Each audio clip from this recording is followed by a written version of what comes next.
We are investing in corruption. Ever get the feeling you've been cheated?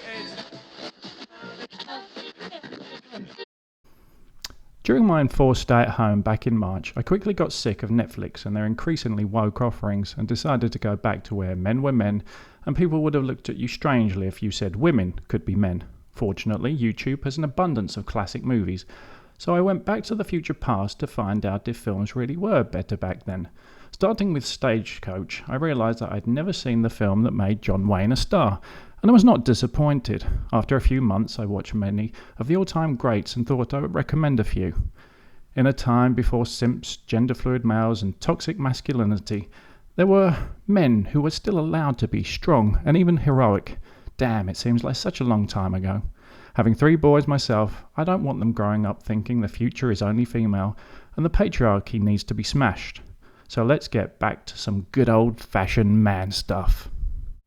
So let's start with Stalag 17. When Nazis were really Nazis, there was Stalag 17, a comedy drama set during the Second World War, which tells the story of a group of American airmen held in a German prisoner of war camp, who come to suspect that one of them is an informant.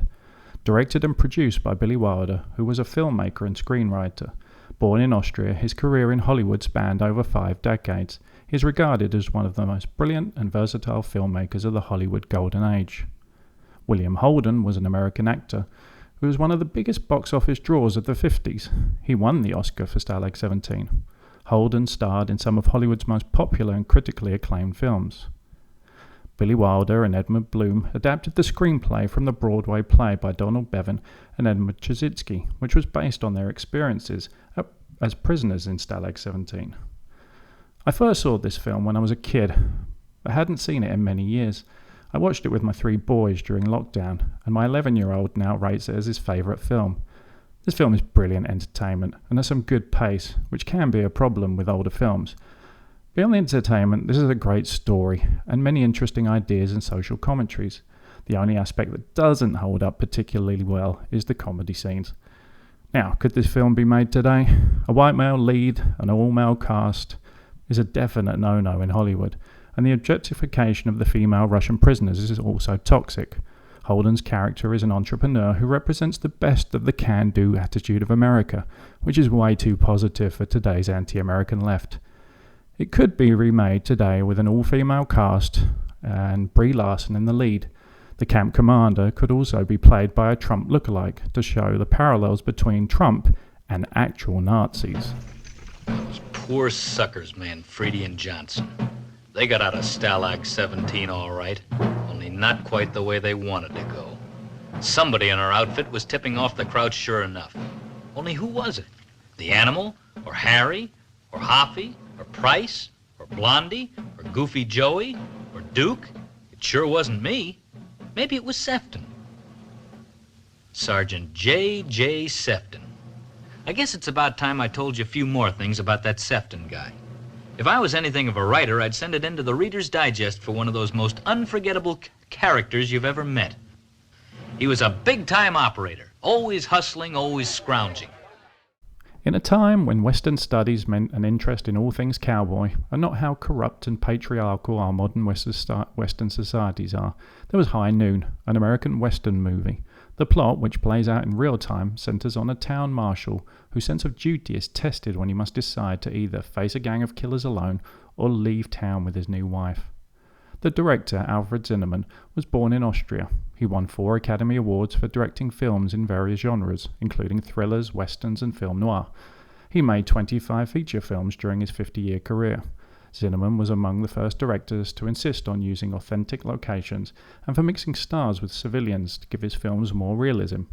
Within the film industry, he was considered a maverick for taking risks and thereby creating unique films. He also introduced the idea of a theme song to be marketed separately from the movie and to be a motif for the instrumental score throughout the film. Gary Cooper was an American actor known for his natural, authentic, and understated acting style. He won the Academy Award for Best Actor twice.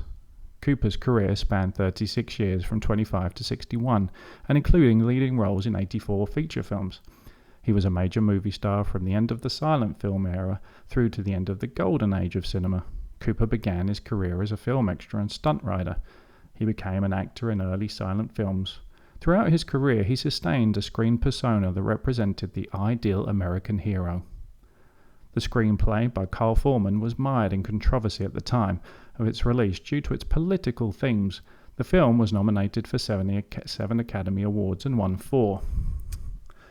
High Noon is the quintessential man stands alone movie. Although it doesn't present society in the best light, it does show how one principled man can make a difference. The film is amazing. In many ways, it feels more modern to me than most modern films.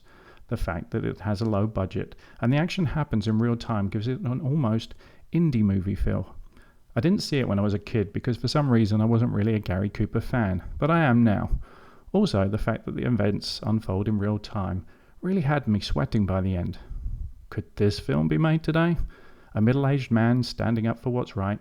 You'd be laughed out of the pitch meeting. Although, if you pitched it with Charlize Theron in the lead role and emphasized the corruption and hypocrisy of Western society, I could see Hollywood getting behind the project. Don't try to be a hero. You don't have to be a hero, not for me. I'm not trying to be a hero. If you think I like this, you're crazy. Look, Amy, this is my town. I've got friends here. I'll swear in a bunch of special deputies, and with a posse behind me, maybe there won't even be any trouble. You know there'll be trouble. Then it's better to have it here.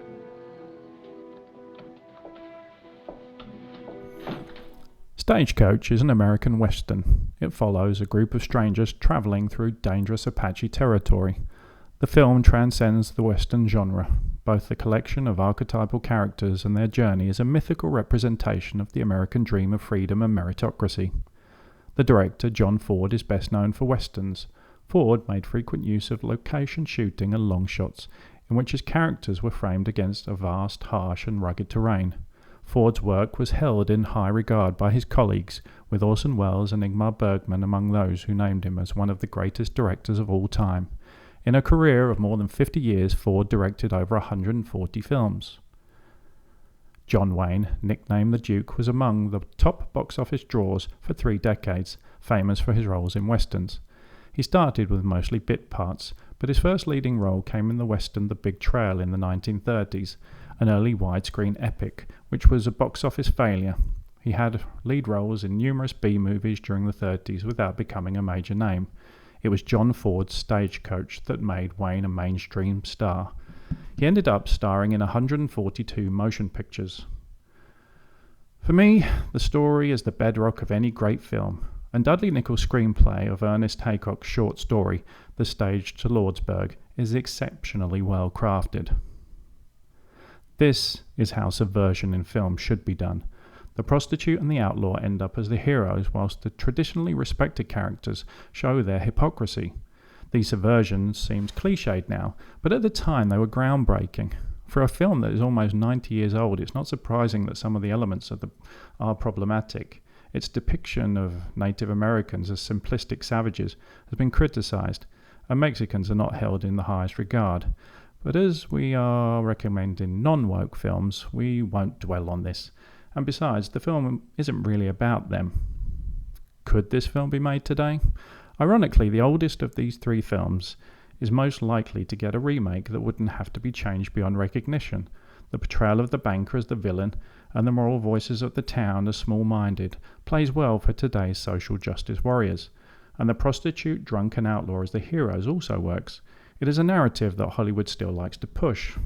Although, I would expect Charlize Theron or Tessa Thompson to play John Wayne's role in the remake. A final comment must be made about the stunts in this film. Unlike the sanitized green screen action scenes in modern movies, which do little to excite, the practical stunts in the end of this movie had me literally on the edge of my seat. Modern cinema has many technical advantages over films from 90 years ago, but stunts aren't one of them. You're the notorious Ringo Kid. My friends just call me Ringo. Nickname I had as a kid. Right name's Henry. Seems to me I knew your family, Henry. Didn't I fix your arm once when you bucked off a horse? Are you Doc Boone? I certainly am. Now, let's see. I just been honorably discharged from the Union Army after the War of the Rebellion. You mean the war for the Southern Confederacy, sir? I mean nothing of the kind, sir.